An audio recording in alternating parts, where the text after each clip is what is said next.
After forcing Colombia to back down, White House claims America is respected again. Donald Trump claimed an early victory for a coercive foreign policy based on tariffs and hard power on Sunday after announcing Colombia had backed down in a dispute over migrant repatriation flights. The president had earlier unveiled swift and painful punishment, including huge tariffs, on the U.S. ally in his most overt attempt yet to make an example of a nation that crossed him and to assert dominance in the Western Hemisphere. The crisis erupted when Colombian President Gustavo Petro blocked U.S. military flights carrying undocumented migrants from landing. In a hitch for the mass deportation operation meant to honor one of Trump's most high-profile campaign promises, the U.S. president jumped at a chance to show his supporters how tough he can be and to demonstrate to other countries in Latin America the price of resisting migrant repatriations. After hours of tensions with Bogotá, the White House said Colombia had agreed to accept migrant flights, including on military aircraft, and that tariffs would be held off pending its implementation of the deal. Today's events make clear to the world that America is respected again, White House Press Secretary Caroline Leavitt said in a statement late Sunday. President Trump will continue to fiercely protect our nation's sovereignty, and he expects all other nations of the world to fully cooperate in accepting the deportation of their citizens illegally present in the United States. Colombia's foreign minister soon confirmed that U.S. deportation flights had resumed.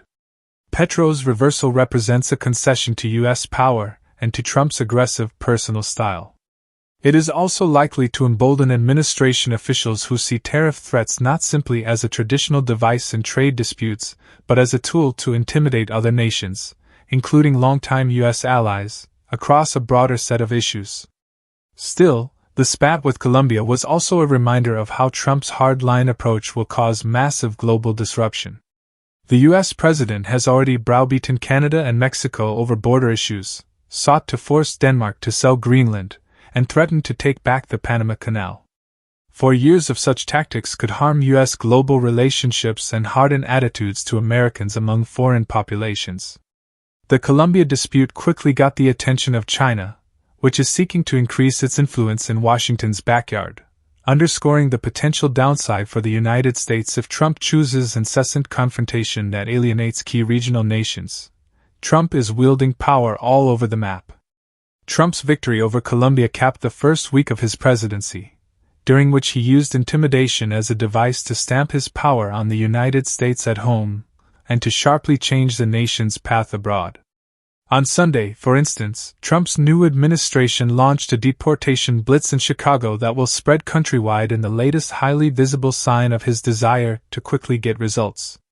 White House Border Czar Tom Homan told CNN's Priscilla Alvarez Sunday that the new multi-agency approach on immigration enforcement was a game-changer. Today's operation was all of government. President Trump has put all of government on this issue, he said. Nearly 1,000 people were arrested in the sweep Sunday, according to Immigration and Customs Enforcement.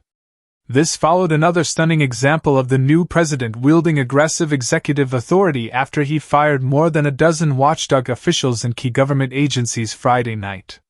The purge is part of Trump's attempts to remake the federal government in line with a long-held conservative belief that the federal bureaucracy always frustrates Republican presidents as they try to implement electoral mandates.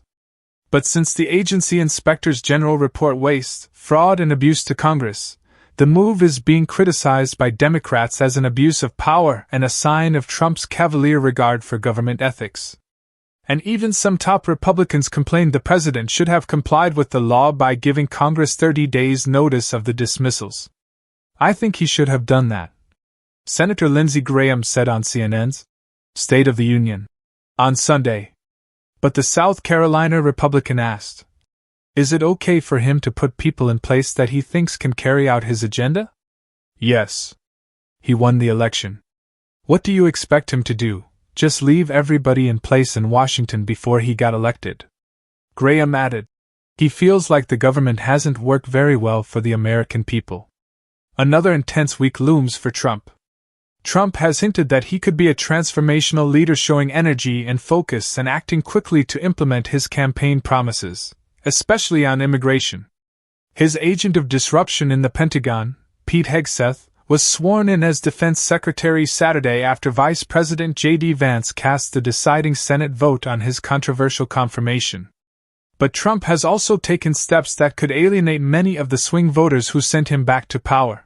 His blanket pardons of January 6, 2021, rioters, including those convicted of violent offenses, shocked many Republicans.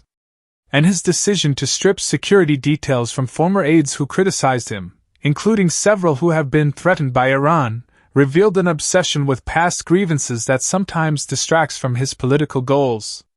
Trump said last week that voters were more concerned with immigration than with high grocery prices.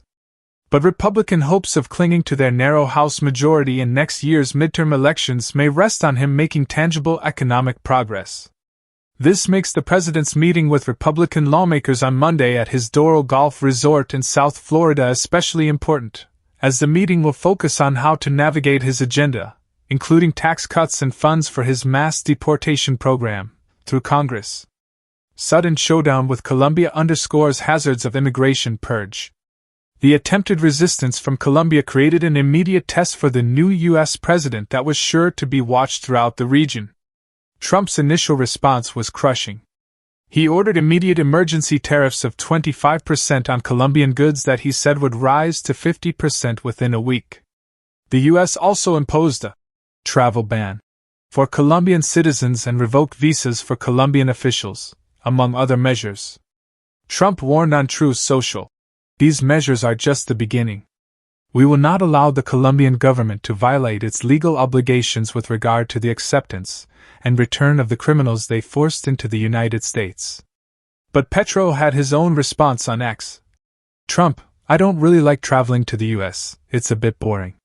The leftist president even suggested that Trump considers me an inferior race and I'm not, nor is any Colombian. Ryan Berg, director of the Americas program at the Center for Strategic and International Studies, said Petro may have had his reasons to pick an early fight with Trump, not least amid dissatisfaction with the existing trading relationship with the U.S., a longtime military ally. Berg added that Petro might think he's going to benefit from juxtaposing himself to the United States and being seen as fighting for the dignity of Latin America.